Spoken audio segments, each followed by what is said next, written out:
నదిపై ఉన్న నాగార్జున సాగర్ జలాశయానికి వరద ప్రవాహం కొనసాగుతోంది. శ్రీశైలం నుంచి 3.6 లక్షల క్యూసెక్ల ఇన్ఫ్లో వస్తుండగా 26 గేట్లు ఎత్తి నీటిని దిగువకు వదులుతున్నారు.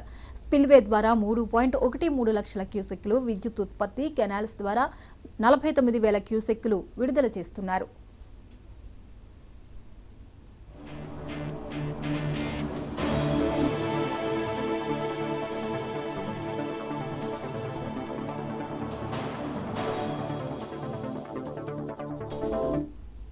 కృష్ణా నదిపై ఉన్న నాగార్జున సాగర్ జలాశయానికి వరద ప్రవాహం కొనసాగుతోంది.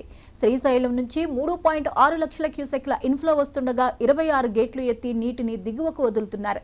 స్పిల్వే ద్వారా 3.13 లక్షల క్యూసెక్లు, విద్యుత్ ఉత్పత్తి కెనాల్స్ ద్వారా 49,000 క్యూసెక్లు విడుదల చేస్తున్నారు.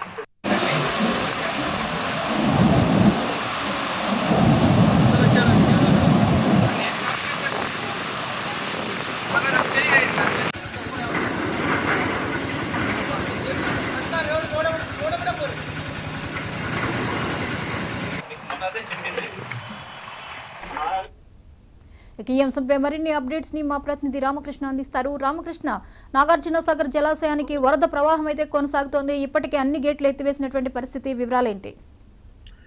జ్యోతి, నాగార్జున సాగర్ లో ప్రస్తుతం 26 గేట్లను కూడా పూర్తి స్థాయిలో తెరిచి దిగువకైతే నీటి విడుదల చేస్తున్న పరిస్థితి ఉంది. ప్రధానంగా చూడొచ్చు, నాగార్జున సాగర్ కు శ్రీశైలం నుంచి వస్తున్నటువంటి వరద నీటి ఉధృతి భారీగా ఉండడంతో పాటుగా సుమారు 2,76,000 క్యూసెక్ల నీరు శ్రీశైలం నుంచి ఇన్ఫ్లో వస్తుంది. దీంతో ప్రస్తుతం నాగార్జున సాగర్ కు ఉన్నటువంటి 26 క్రష్ గేట్లను పూర్తిగా తెరిచి దిగువకైతే నీటి విడుదల చేస్తున్న పరిస్థితి. దిగువకు దాదాపుగా 1,96,800 క్యూసెక్ల నీటిని అయితే దిగువ విడుదల చేస్తున్న పరిస్థితి. దీంట్లో 26 గేట్లలో 4 గేట్లను మాత్రం 10 ఫీట్ల మేర పైకెత్తారు. మిగిలిన 22 గేట్లు అంటే 24 గేట్లకు సంబంధించి ఏదైతుందో 5 ఫీట్ల మేర పైకెత్తి దిగువకు నీటిని విడుదల చేసిన పరిస్థితి ఉంది. అదేవిధంగా కుడి ఎడమ కాలువలకు తాగు సాగునీటితో పాటుగా ఎస్ఎల్బిసి ప్రాజెక్టుకు జంట నగరాలకు సంబంధించి తాగునీటి సరఫరాకు సంబంధించినటువంటి అన్ని ప్రాంతాలు అంటే అన్ని రకాలుగా కూడా ప్రస్తుతం అయితే నీరు విడుదల చేస్తున్నాం. మరొక పక్కన విద్యుత్ ఉత్పత్తి కూడా పూర్తి స్థాయిలో ప్రారంభం కావడంతో విద్యుత్ ఉత్పత్తి అనంతరం దాదాపుగా 50 నుంచి 65,000 క్యూసెక్ల మేర నీరు కూడా ప్రస్తుతం విద్యుత్ కేంద్రం నుంచి కూడా దిగువకైతే విడుదలవుతున్నటువంటి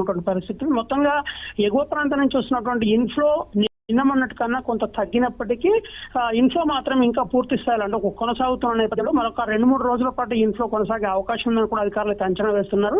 శ్రీశైలం నుంచి వస్తున్నటువంటి వరద నీటిని ఎప్పటికప్పుడు సమీక్షిస్తూ అందుకు అనుగుణంగా అంటే వచ్చే నీటిపై ఏదైతే ఇన్ఫ్లో ఉందో దాన్ని పరిశీలించడంతో పాటు దానికి అనుగుణంగా దిగువకైతే నీటిని విడుదల చేస్తున్న పరిస్థితి. బట్ సాగర్ లో 590 అడుగుల గరిష్ట నీటి మట్టానికి కాను దాదాపుగా 586 అడుగుల మేర నీరైతే ప్రస్తుతం నిల్వ ఉంది.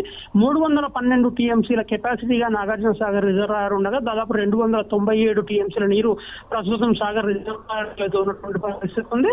వచ్చే ఇన్ఫ్లోకి అనుగుణంగా నీటిని విడుదల చేస్తూ పూర్తి స్థాయిలో 590 అడుగుల మేర నీటిని పూర్తి స్థాయిలో మెయింటైన్ చేసే విధంగా అందుకు సంబంధించి అధికారులు అయితే చర్యలు తీసుకుంటున్న పరిస్థితి.